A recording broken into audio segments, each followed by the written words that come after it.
Bismillahirrahmanirrahim. Assalamualaikum warahmatullahi wabarakatuh. Perkenalkan, nama saya Nana Safitasari dengan NIM C1C01909 dari kelas N09 Prodi Akuntansi. Baiklah, di sini saya akan menjelaskan materi mengenai akad ijarah.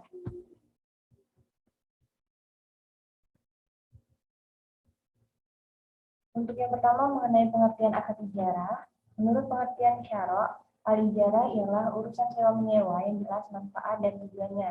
Dapat diserah terimakan, boleh diganti atau upah, telah diketahui atau gajian tertentu seperti halnya barang itu harus bermanfaat, misalnya rumah untuk ditempati, mobil untuk dinaiki.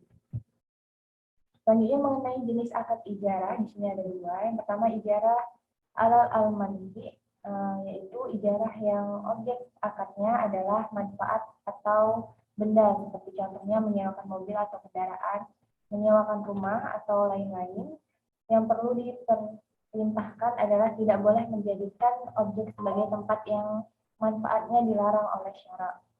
Kemudian yang kedua ada ijarah ala al-amal ijarah, adalah ijarah yang objek akadnya adalah jasa atau pekerjaan. Selanjutnya mengenai rukun dan syarat ijarah.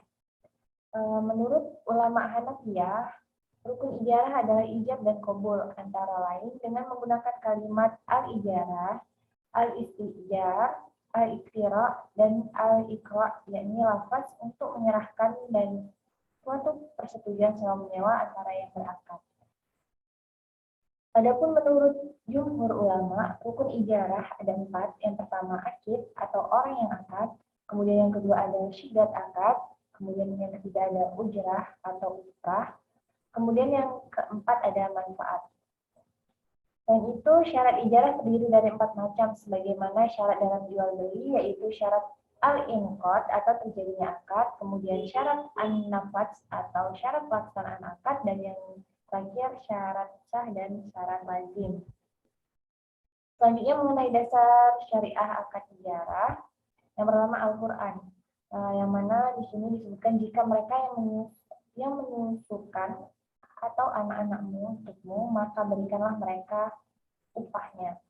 Dan di sini dilanjutkan dari Quran surah Talaq ayat 6. Selanjutnya mengenai as-sunnah, yang mana dijelaskan berikanlah upah pekerja sebelum keringatnya kering, menurut Ibnu Majah dari Ibnu Umar.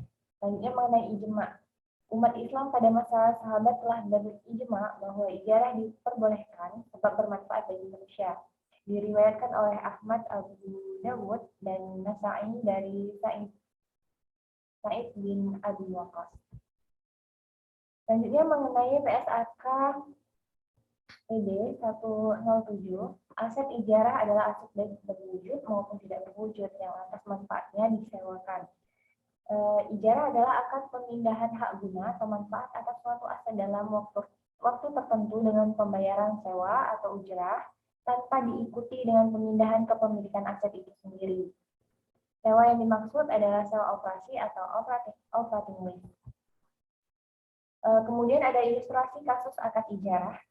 Transaksi ijarah adalah akad sewa menyewa barang maupun jasa.